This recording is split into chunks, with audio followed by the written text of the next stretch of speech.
અને હવે આગળ વધી અને વાત કરવી છે વતનમાં પધારેલા વિકાસ પુરુષની।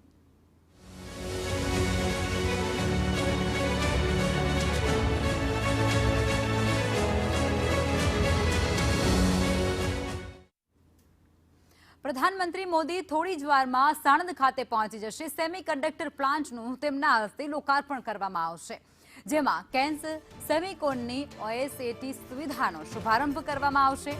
3300 કરોડના ખર્ચે આ પ્લાન્ટ તૈયાર કરવામાં આવ્યો છે। સેમિકન્ડક્ટર પ્લાન્ટથી વિકાસને વેગ પણ મળશે। કેન્દ્રીય મંત્રી અશ્વિની વૈષ્ણવની ઉદ્ઘાટન સમારોહમાં હાજરી પણ જોવા મળી શકે છે। વડાપ્રધાન નરેન્દ્ર મોદી જેઓ ગુજરાતના પ્રવાસે છે।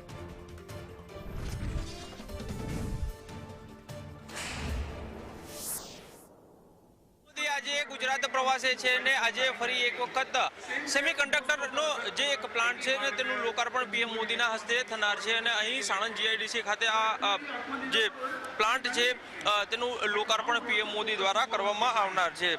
કેન્સ સેમિકોન આ પ્લાન્ટ છે, લગભગ 3300 કરોડના ખર્ચે આ પ્લાન્ટ ઊભો કરવામાં આવ્યો છે અને આ પ્લાન્ટ એક વખત સંપૂર્ણ રીતે કાર્યરત થશે ત્યારબાદ 60 લાખ જેટલી ચીપ જે છે તે દરરોજ અહીંથી તેનું પ્રોડક્શન છે તે અહીં કરવામાં આવનાર છે। સાણંદ જીઆઈડીસી ચેરમેન આપણી સાથે છે, તેની સાથે વાત કરીશું। આ ફરી એક વખત સેમિકન્ડક્ટર ક્ષેત્રે વધુ એક કંપની છે તેનું લોકાર્પણ પીએમ કરશે, ગુજરાત માટે કેટલું મહત્વનું?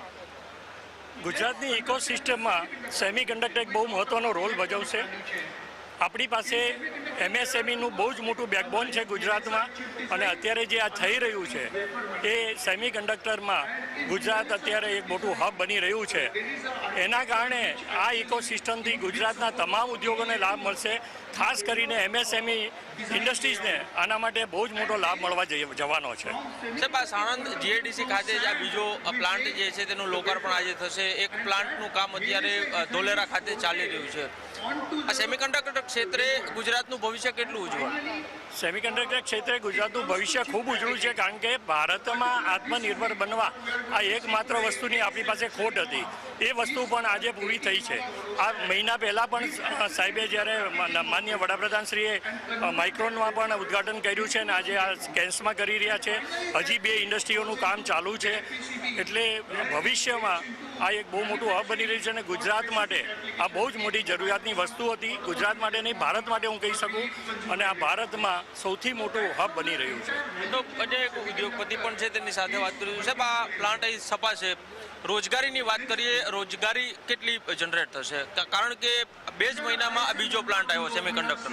સર, રોજગારી તો જરૂર અહીંયા તો સ્કિલ માણસોની જરૂરિયાત છે, એટલે રોજગારી કેટલી ડેવલપ થશે ને એની ઓલરેડી એની ઊભી થઈ જ ગયેલી છે જરૂરિયાત। એટલે જેટલા લોકો આવશે એ બધાનું એમ્પ્લોયમેન્ટ નક્કી જ છે અને હજી વધારે ને વધારે લોકો આવે એવી અહીંયા જરૂરિયાત છે લોકોની, એટલે ઓલરેડી જરૂરિયાત છે જ લોકોની એવી। તો જે પ્રમાણે આ પ્લાન્ટ અહીં સ્થાપવાનો છે ને તેના કારણે રોજગારીનું સર્જન પણ અહીં થનાર છે। મહત્વનું છે કે લગભગ 12 વાગે વડાપ્રધાન નરેન્દ્ર મોદી છે તે અહીં પહોંચશે અને આ પ્લાન્ટ છે તેનું લોકાર્પણ તેમના દ્વારા કરવામાં આવશે અને અહીં પ્લાન્ટની વિઝિટ પણ તે કરવાના છે। સાથે જ કેન્દ્રીય મંત્રી અશ્વિની વૈષ્ણવ છે તે આ લોકાર્પણ દરમિયાન તેમની સાથે રહેશે અને આ સેમિકન્ડક્ટર ક્ષેત્રે આ એક મહત્વનું પગલું હાલ માનવામાં આવી રહ્યું છે। કેમેરામેન નિલેશ પટેલ।